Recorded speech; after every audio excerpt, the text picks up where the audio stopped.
a turnkey service. So we source, we build, and we manage. Source, build, manage. So the three elements of what we do, and our mission is to help people achieve through the source and build, and then maintain through the manage their financial freedom.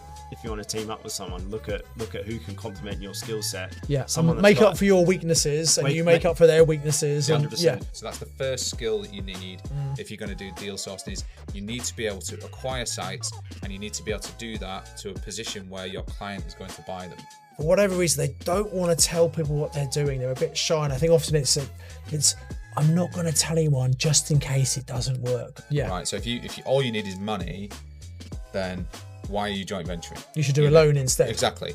Whereas if there's something that you fundamentally both parties are going to benefit additionally from, so that 2 and that 2 normally would equal 4, will now equal 5 or above. Hello and welcome to this episode of the Property Magic Podcast.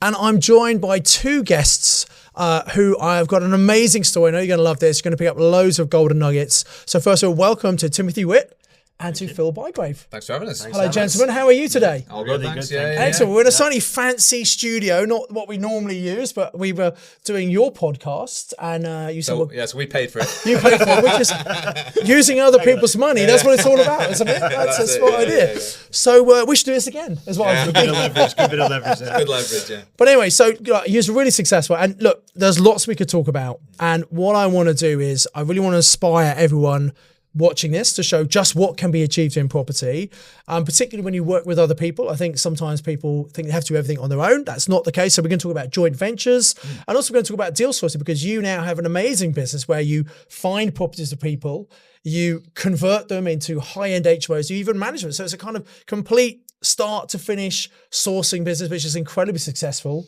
So we have lots to talk about. But before we do that, Tim, do you want to start off a little bit of background, just a minute or two about yourself and what you did before you did the kind of property? I know you've been in property a long time, but the kind of property. I always say I've always been in property or construction because my background was construction management. I did construction management economics at university.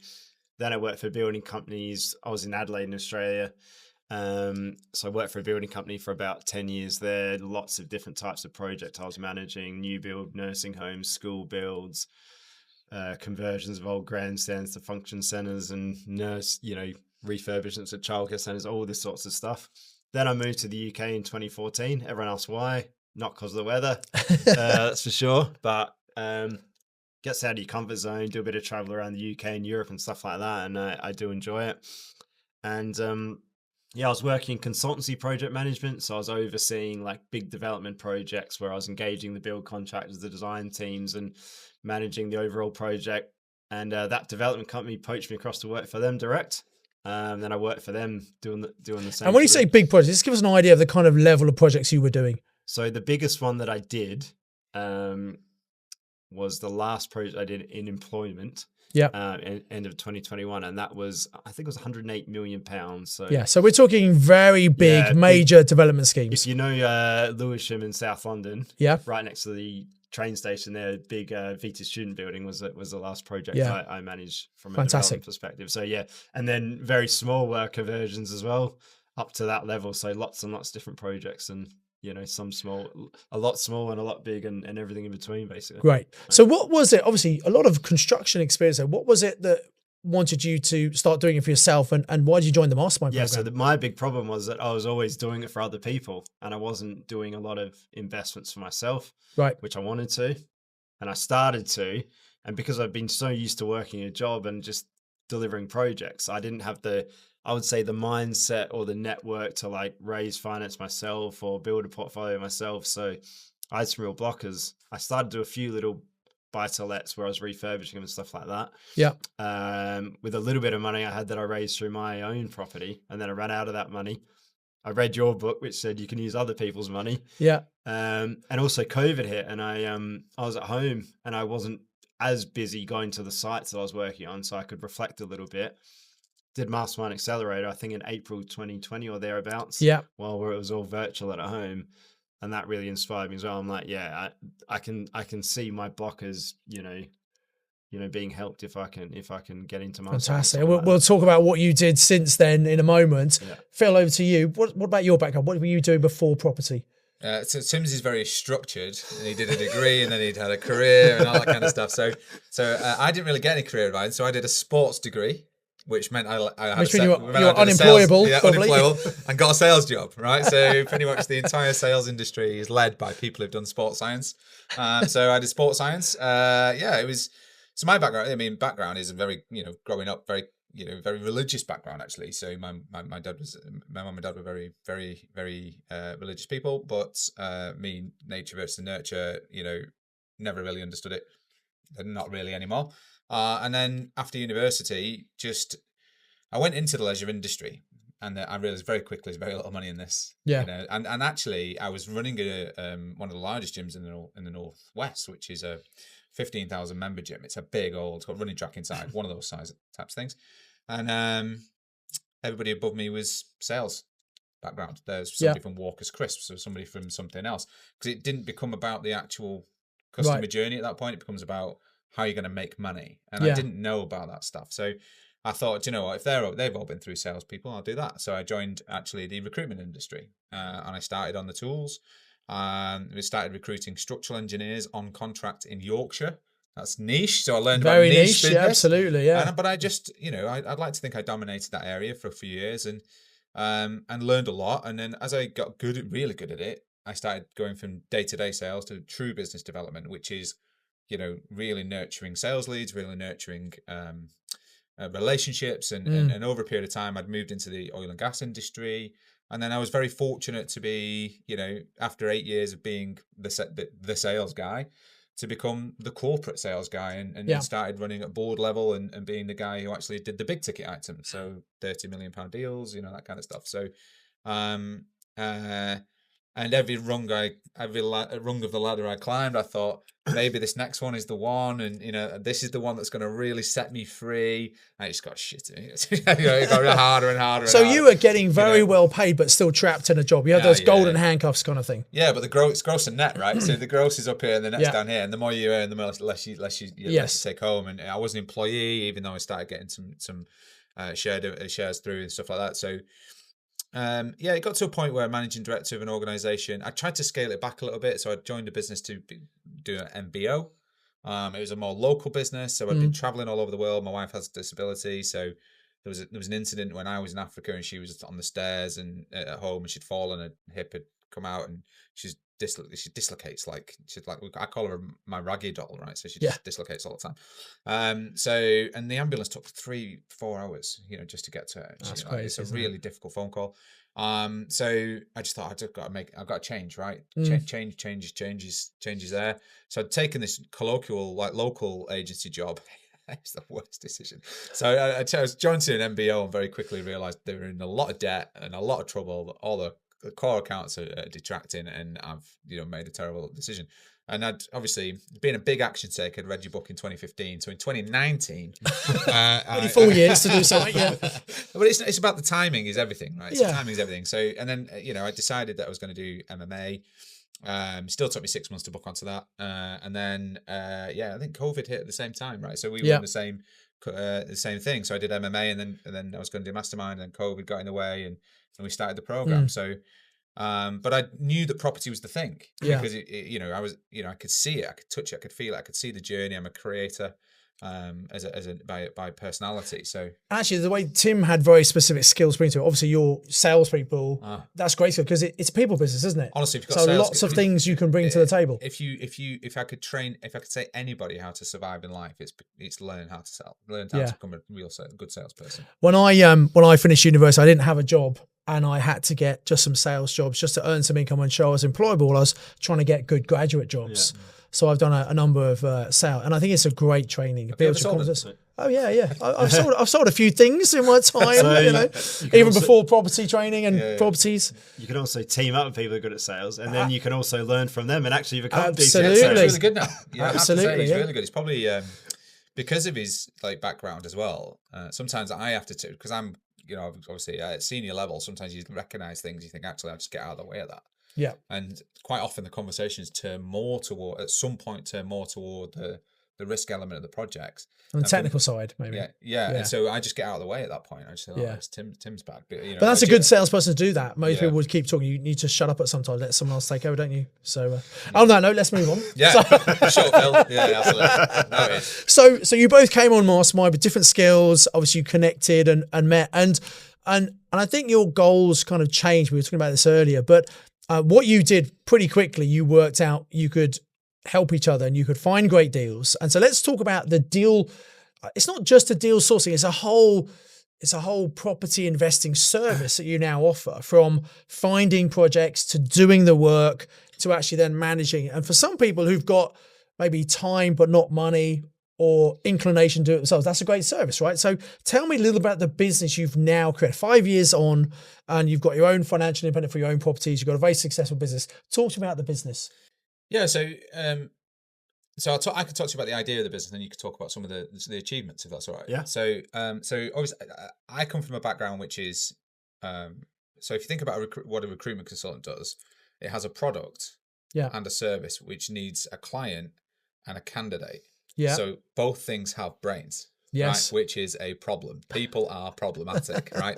So what you learn very quickly, if you're any good at that, is that you have to have some control element in there, and you have to have a reason, So you have to have timing, you have to have circumstance, you have to have leverage. Those are the three things that make really great deals. Yeah. Right. So regardless of what you're doing, so applying those into property was really pretty simple.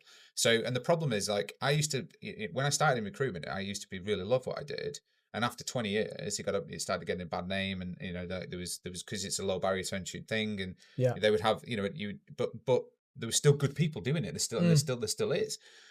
So I used to be like, what do people do? I changed my vocabulary from I work in recruitment to I do manpower services, right? So, and it's a bit similar to what we're talking about here. So, because deal sourcing, you see these £1 courses, right? And you're just not gonna. That's not it, right? That's not it. So what we do actually is we do site acquisition for our clients, is the way I would describe it. But we apply a logic to how we're going to do this thing, which is we niche it down. Yeah. So we have a business which is turnkey, right? It's a turnkey service. So we source, we build, and we manage. Source, build, manage. So the three elements of what we do, and our mission is to help people achieve through the source and build, and then maintain through the manage their financial freedom. Got it. Right. That is the mission. Yeah. And everything we do underneath serves that mission. So what we need, therefore, is a way to do that site acquisition. So that's the first skill that you need if you're going to do deal sourcing, is you need to be able to acquire sites, and you need to be able to do that to a position where your client is going to buy them. Yeah. Right. So therefore, you need some element of control. And the problem with recruitment is, if you're what you would call a contingent recruiter, you'd be doing things like finding a CV and sending it to as many people who you think as possible, and hope that candidate hadn't taken a job somewhere else, and hope that this client already entered the CV. Yeah, you've got no control. You've no control. So, and it's the same with deal sourcing. And somebody says to me, I'm going to find these properties, and I'm going to find them, and I'm going to package them. And I don't know what that means personally. I'm sure there's a terminology surrounding it, but what they don't have is any control. Yeah. So what we do is we reverse the process somewhat. So we find the client. Yeah. Okay. And we do a niche that they want. So we already know that we can deliver what they want. Yeah. Okay. So if what we do isn't what they want, we let them go. They're not right for you. They're not right for us. We're not right for them. We're not going to start. I think that's a really important distinction, because especially when a lot of people are new to business, they try and serve everybody and end up serving nobody. So I think getting really clear on exactly who is your client, who you can help, that's a really good business tip, right? There's 5 questions, then I'll pass over to you. There's 5 questions, right? So there's 5 questions in business and in sales, right? And if you can answer these 5 questions, and the same with you guys who are coming on your course, that I learned probably 6 months into the mastermind. Could have told me on day 1 time, bloody hell. So if you can answer these 5 questions, your business is going to be okay, including deal sourcing or property or whatever it is. The first one, whom do you serve? Yeah. Right? If you can actually answer that question, then you can move on to question 2. If you can't, then you can't. So if it's a property, who's going to live in it? Yeah, who are your tenants? So let's say you're doing an HMO. Is it students? Is it young professionals? Is exactly it you're giving to a charity? Because location is going to be different. You know, size is going to be different. finishing might be standards different. going to be Yeah, different. exactly. Build's going to be different. Number of tenants going to be different. Office requirements, washing requirements, everything's different. Yeah. So whom do you serve? So this then moves on to that. What does their world need? Yeah. Really simple. So if you then draw down everything that their world needs, then you're going to be able to move on to the next question, which is, what are you good at? So I'm good at, hopefully sales. Tim's good at projects. Yeah. So if I can find great deals and then I can sell it to some tenants and we can get the middle bit done, then the Tim stuff, then that's great. Yeah. So then how do we make money? And at that point you start making this is actually how it's going to work. And the final question is, what do you love? Yeah. Because you can answer those first 4 questions. If you don't love it, it ain't going to work. It's going to be hard. Oh, it's hard yards. Yeah, really hard yards. So as part of that, it's like, we set the business up based on, those 5 questions. I continually ask myself those questions. Yeah. Especially if we're going to launch a new service or a product, I ask myself those questions all the time. Yeah. And that is why, this turnkey thing exists. Great questions. Great questions. So let's talk about actual results and what you guys have achieved together in this business, if you don't mind sharing those kind of numbers and things.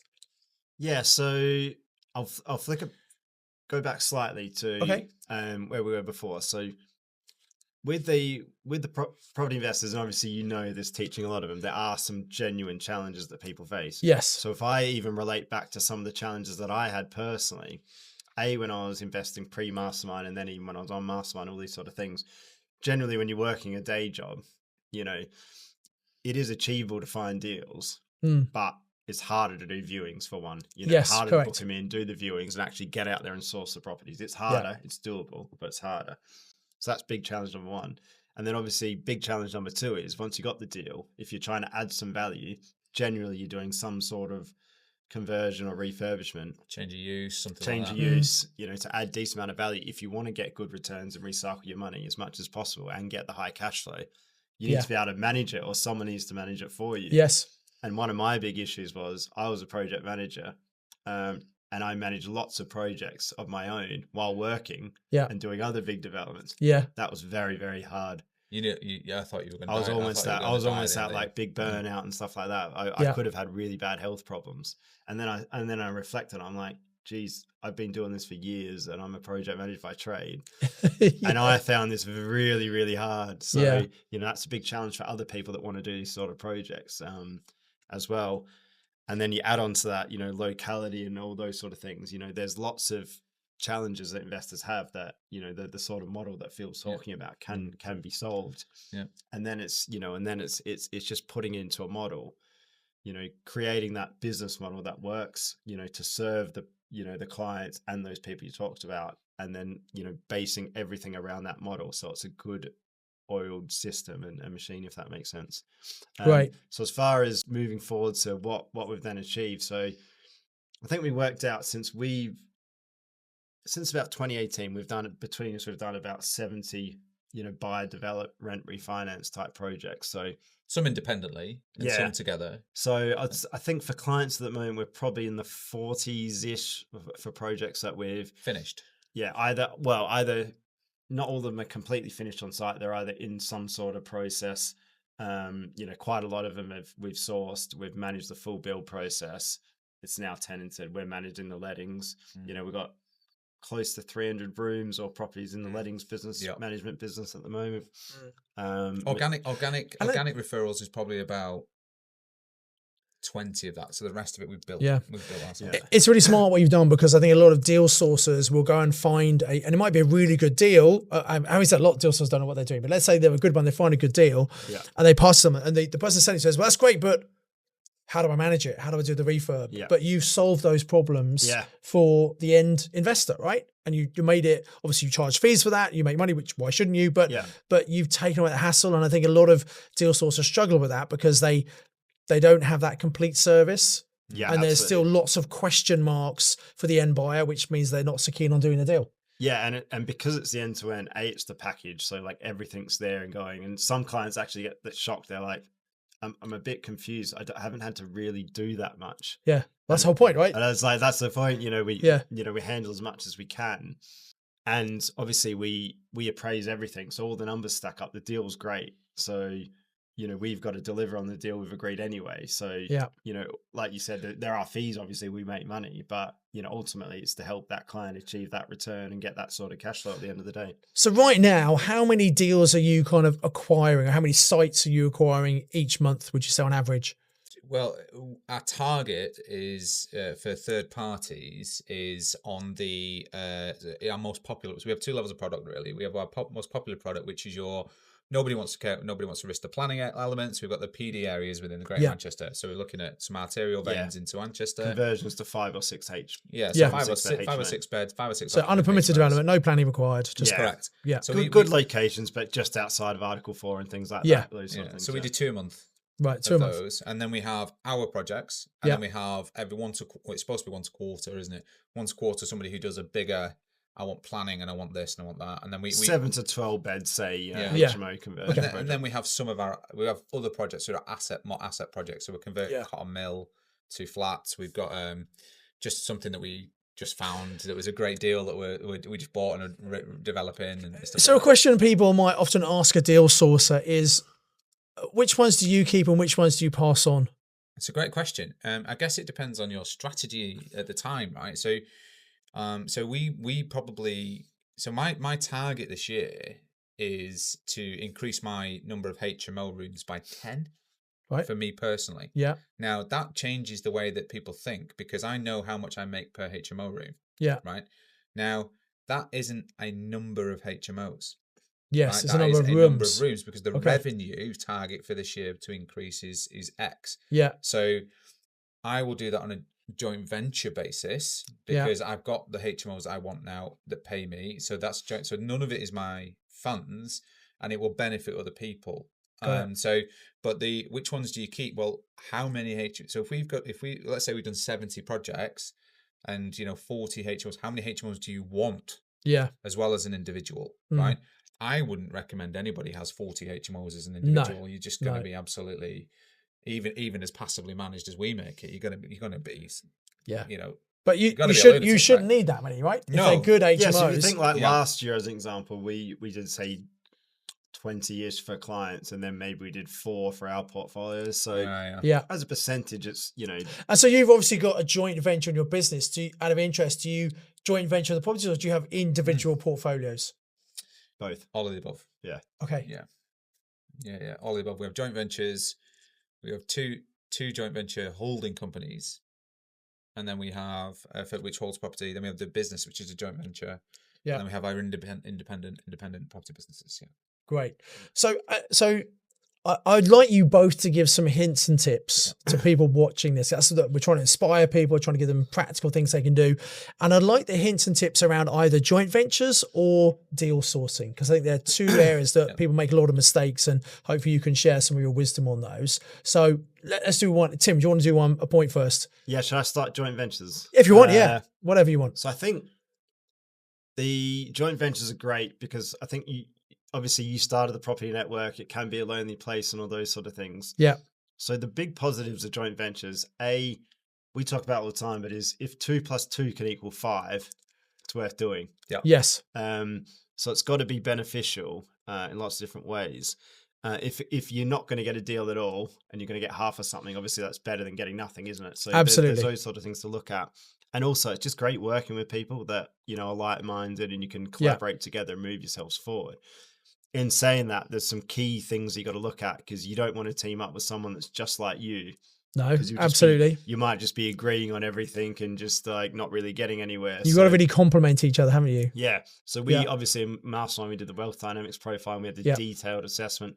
We knew what we were good at, people we should team up with, those sort of things. So that's a really good hint that if you want to team up with someone, look at who can complement your skill set. Yeah, someone make up for your weaknesses, and you make up for their weaknesses. 100%. Yeah, and also if you've got a shared vision or goals, you're moving towards the same direction, and just you're complementing each other. Yeah. Because I know a lot of the time, obviously if you got a deal and you don't have funds, that helps with a joint ventureship. But if you're going to keep the property for long term, it's, Yeah. it's a bit of a marriage or a partnership, isn't it? And just like any other partnership, you've got to make sure you are aligned on values, Yeah. and because I think the mistake sometimes people make is they metaphorically speaking jump into bed too quick with someone Yeah. just because they have the deal or the money, where you need to take time to get to know people. So you haven't built the relationship enough. You haven't got to know them as well as you could. So so a few of our joint ventureships are from the PIN network or the mastermind, and obviously we got to know them a lot through that and built relationships. So that helped with the relationship building. It's got to set. A lot of them have got set timelines as well, which is in 10 years' time we vote on this. Yeah.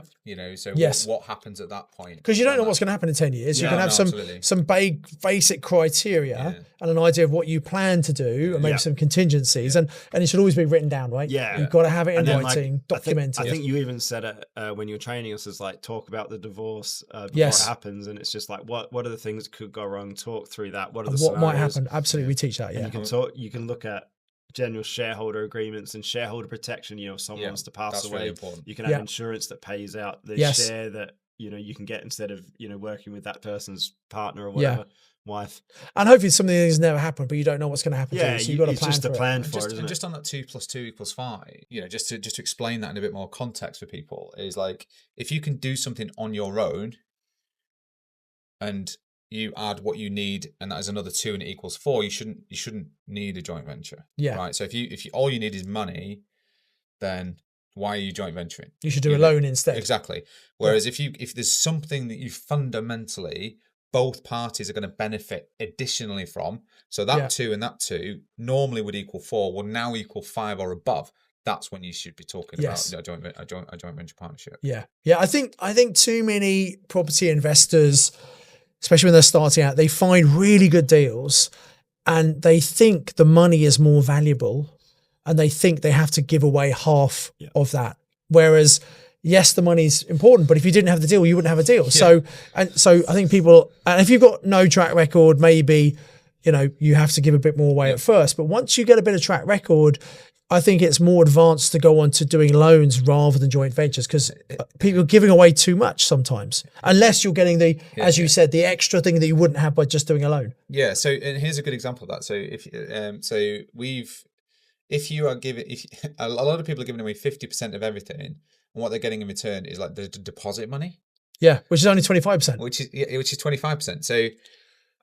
So in that case, you should give the other 50% to Crowd Property.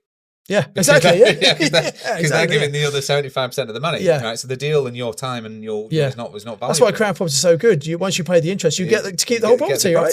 Yeah, absolutely. So and sometimes it's given away because you don't like, people don't like to do the things that you need to do. I would always you go and find the money. If you've got the deal, find the money. That's generally how definitely. It works. Let's talk a little bit about that, because I think in terms of some of the tips you can give people. You obviously have a sales background. Well, I think you're maybe better at convincing people, but as we taught you on Mastermind, you never really go and ask for money. You just share what you're doing. Yeah. So what tips you've got around maybe raising money? Yeah. So I don't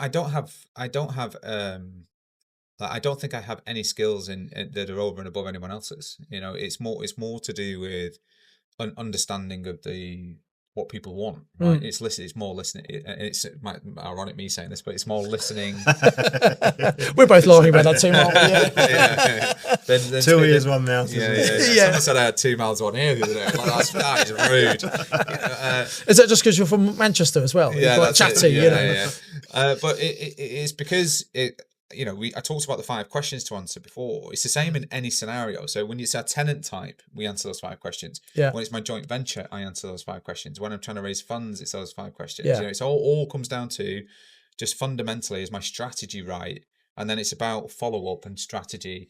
So one of my first, in fact, Simon says, put on, you're doing Mastermind, which is all about property. Yeah. And if anybody's interested in learning more about what I'm doing, or would like to talk about our projects, get in touch. Yeah. First people that got in touch was one of your investors. There you go. Who was one of my old bosses. Yeah. Right? Yeah. He said, I know Simon. Yeah. So you just don't know, right? Yeah. And then he came and funded the development of one of our joint ventures. Yeah. So, I think that is a key. Too many property investors, for whatever reason, they don't want to tell people what they're doing. They're a bit shy. And I think often it's I'm not going to tell anyone just in case it doesn't work. I Yeah. don't want to be Yeah, yeah, embarrassed. yeah, And yeah. so, and we teach you like we have, get out there, and you're not boasting. You're just sharing your journey. That's what social media is about, right? And if someone doesn't like it, you've always got the unfriend button. Yeah, of course, yeah. Yeah. But you have to tell, because people might know you're in sales or construction, but they may not know what you're doing. Unless you tell them, people need to know, like, and trust you. But if they don't know you in the first place, they're never going to lend money to you, are they? But the sale, what you really understand, and it took me 2 to 3 years in sales to understand, is that sales is a process. Yes. Right? You being negotiating is just you being credible being totally honest.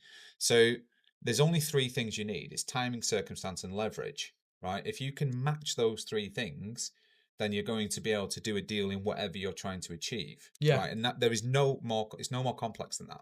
So timing, if you're looking for joint venture, if you're looking for joint venture, timing would mean 2 parties would be wanting to do a joint venture for some purpose. Yeah. The circumstance would be you're going to get more out of the deal than you would have if you were doing it independently. And the leverage is you bringing skills together, or one's got money and one's got skills or whatever. You're leveraging those 2 things together to achieve that 2 + 2 = 5. Same with raising finance. It's like if you're raising finance, there's somebody who wants to lend money or has money in the bank. It's the circumstances, they don't have the time normally, or the inclination. Sometimes they don't want to be own property either. They just want to get a return. Yeah. And they like property as an asset class. And then the leverage is that you are this, depending on what you're doing, is this property person who can offer them the opportunity to do that, especially if you're obviously a mastermind. I'm going to challenge you a bit on your point before, actually, because I think raising finance is not really about the deal. No, I don't think it is. It's about the person. Yeah. Because I see a lot of people is like, all right, I need to get a deal pack in place, I need to get the deal, and then I'll try and find the money. I'm like, I have raised a huge amount of private finance, and no one has ever really asked for a deal. Only our direct, clients for, the portfolio build, that we give case studies and stuff like that as part of that process. But the actual private finance, they just, because they lean to you, because they know you, they've trusted they me trust as a you, person. they like you. Exactly. Yeah. Yeah. And I also think, because a lot of people do say, I'll find the deal, the money will come. I think you need to raise the money as you're doing the source simultaneously. Yes. Simultaneously. Yeah. Because the last thing you want to do is you've got a really good deal, and the agent goes, "Where's your And proof of also- funds or whatever?" It's and also, I don't have anything. If you show a deal to someone who's not in property, Yeah. I think that can actually put them off. Yeah, and they don't know Because what they it don't, means. they don't get it, Yeah. it scares them. Whereas if Yeah. they're linked to you know what you're doing. Yeah. I'm happy to lend to you.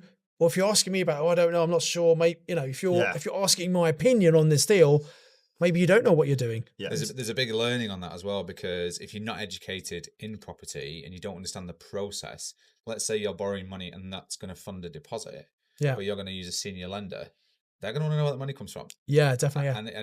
And if you demonstrate that that's been borrowed from a third party, they're going to want them to sign an agreement that looks like it's been written by the devil. Yes. That says whatever happens, you're not getting your money back. You know, and you've promised them this money back. Yeah. Because the senior lender wants first charge, and they want debenture on the business and all this type of stuff. So if you're not prepared for that, because you're not educated, and you've not educated your potential lender in the right way, they're probably going to run a mile if they're not property people, right? When they're asked to sign this, it's called a deed of subordination. It's about that thick, and it's. I mean, I would, And you wouldn't want to. I felt for that in the front end, because I didn't know what I was doing. Yeah. Ultimately. Yeah. Let's talk a little bit about education. Obviously, you guys both done mastermind. You've done really, really well, and I love to see people who've done a mastermind done so incredibly well.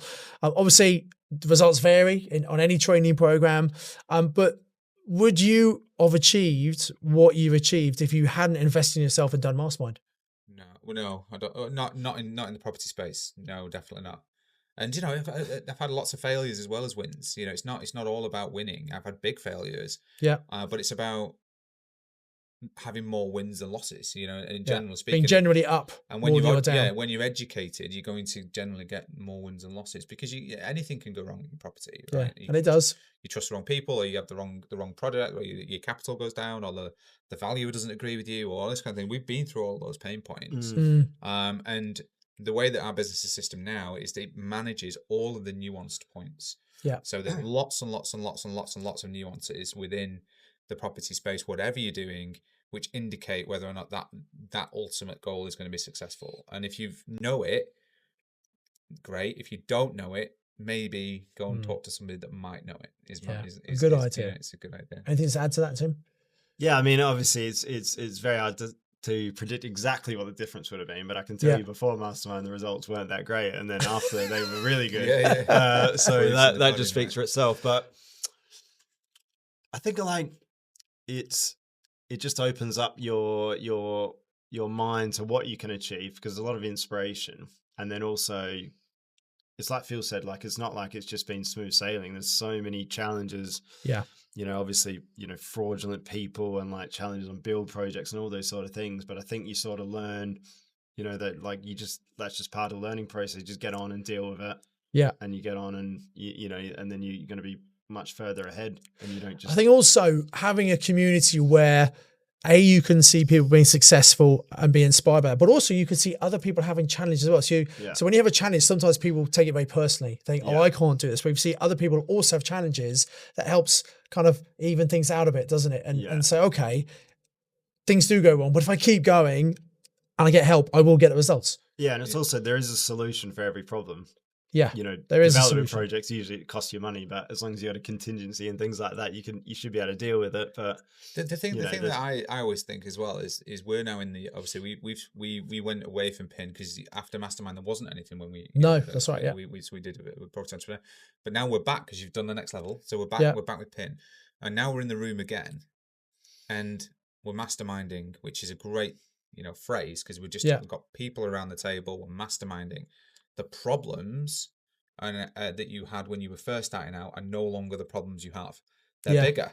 Yeah. But the great news is that there's people in the room who've probably had that problem or can help you resolve it or point out some things. I get blindsided by stuff. Yeah. And I'm just thinking, sometimes you're too close to see the detail. And you need someone external who says, well, what about this? You go, oh yeah, which seems obvious when they said it, but until then you just can't see it, can you? Yeah, your blind spots are blind spots for a reason, right? Yeah. You can't see them. And I mean, when you sat around that table and someone said, and I had some piece of advice the other day of somebody who's not done any of the things that I've done. Yeah. And the piece of advice was so good, I wrote it down and I actually texted it to myself. So I had numerous ways. Don't forget this. Don't forget this. I was like, because it was so succinct, and I was just like, he's excellent. And why have I never even thought of that? Anyway. But that's why having different, but in a group of people is so powerful, isn't it? You get different perspectives and ideas. So let's wrap this up then. What's one final tip? Anyone who's maybe starting property, because we have people who are very successful and a lot of people who are starting. What's one tip you'd give people who are just starting their journey? Tim, do you want to go first? So I think it's like, genuinely, what do you want to achieve, by why and when, I think. Yeah. We talk about so get clarity and goals and. Yeah. So if you've got, you're sick of your corporate job, you're sick of traveling or whatever, you want to get to a cash flow goal, in 12, 18 months or something like that, then there's certain things that you do that will work in that space. If that's not what you're trying to achieve for whatever reason, then there's other strategies you look at. So once you're clear on that, that can really help you go, right, now I'm going to do HMO conversions, or now I'm going to do SA, to build up the cash flow, whatever. Yeah. And then you go, all right, once I achieve that and I get to that cash flow, then I could reconsider. And then sometimes what you think is like someone, because there's lots of things that people can do. Let's be honest, there's lots of different things that people can do. And then sometimes people like decide on a strategy. They do like one project and they're, I've heard this, and I'll jump to that. Yeah. And then that doesn't work. And then I jump around. It's like, and they never really focus on any one thing. Yeah, and don't get results. Yeah, they might even have real success. We've got one, and he's done we've done such a super job for him. And then he's done another training program now. He's buying businesses and doing all sorts of stuff. Well, okay, fair enough. But okay. But what you could have done is just done the same thing 4 or 5 times and been financially free. But horses, of course. So it's sort of frustrating because we're like, we want to help as many people achieve and maintain financial freedom. It's like, you haven't achieved it yet. As a client, we'll do the work. You just need to decide you're going to do it, and then raise a certain amount of funds, and the rest we do. So so strategy and focus are probably. Well, that's a great starting point. What would you add to that? I'm going to add something to that. So obviously I gave the 5 things before. If you're doing strategy and focus, answer those 5 questions. Go back, listen to them again. Yeah. But also, be deliberately selfish. Okay, do you want to explain that? Yeah. So you matter most in your property journey, and the best version of you will be the best version of you in your life. The people that are around you will benefit from that. You will go further, farther, provide better for your family. And the one thing that I find when people come into property, they're almost embarrassed by it at times, and they decide, not only am I going to do property to pay for my life, but I'm going to change the world. I'm going to solve the most niche group of people's housing problems you've ever heard of, and I'm going to do that because that speaks to me. And I know people that I've known now since I started this journey who are yet to do their first property deal because of that. Yeah, and they're being too niche, and it's not even that. It's like they don't just want to.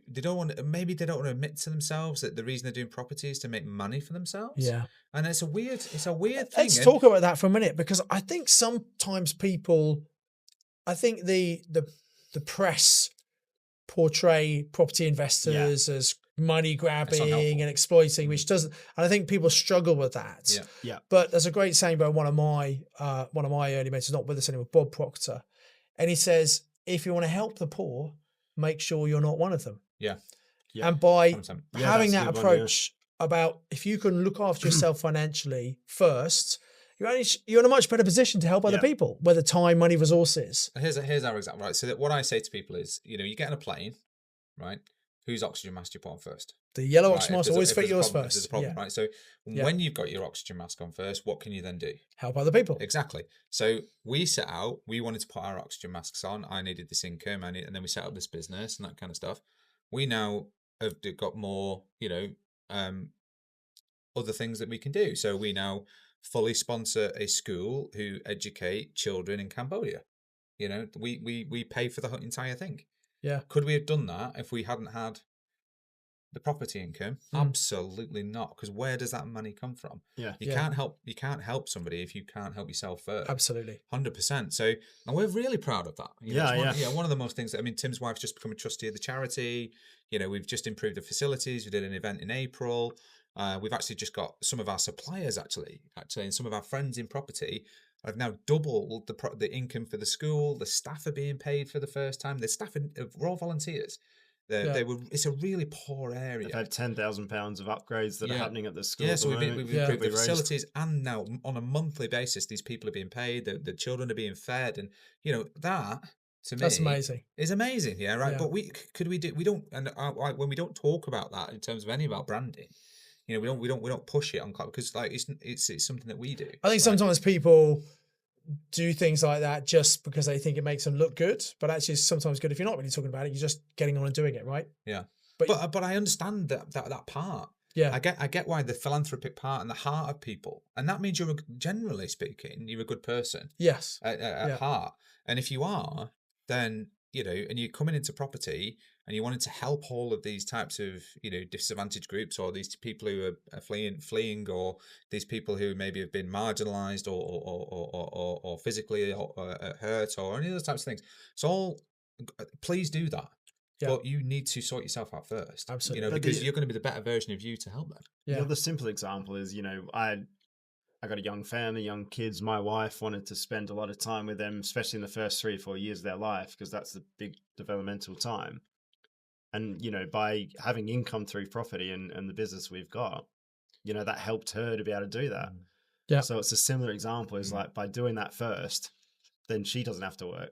She can spend a lot of time with the kids, and that's what she wants to do. I've done the opposite though. So I've done the opposite because my wife couldn't work. Yeah. Because of a disability. Right. Yeah. And now she works in our business. Right. Yeah, because she can work from home and she has more. She has the flexibility to work on her own time, and that gives her more purpose. And I make her go networking, which she hates. So she actually tells me off for that. And she realised how experienced you are. She's like, oh yeah, it's a networking event, and I know a lot. It's you've sourced about 50 odd deals through our business. Or whatever. So it's on my wife actually. It's not me. So there you go. So it's just that's the examples really. So be the best version of you, and the way to do that is put your own action, sort yourself out, sort your cash flow out. Then worry about other stuff. Yeah. And also, I just want to say here, it's great that you guys are also giving back to our community, running the Manchester North Pin meeting, Yeah, doing a it's great doing job alright. there. Did And that last night, yeah. We sneaked into the top 5. I quite like that, yeah. Absolutely, yeah. And that's great positioning for you guys, but also great to give back and help a lot of those people who are really new to property and they might seem all quite overwhelming at first. But I don't think property is easy. No. But it is actually straightforward Yeah. when you know what you're doing and you just need to keep doing it, right? Yeah. And you guys are incredibly inspiring what you guys have done. So thank you so much for coming and sharing. And people come check you out there, find you on LinkedIn as well. Yeah, there's only one Phil Bygrave. Absolutely. And Tim Witt. But thank you so much, guys. Timothy Witt on LinkedIn. Yeah. Timothy Witt. That's very formal. Timothy. It is Timothy. Yeah, it's usually only when I'm in trouble I get Timothy. Yeah. But on the social platforms, that's Brilliant. the full name.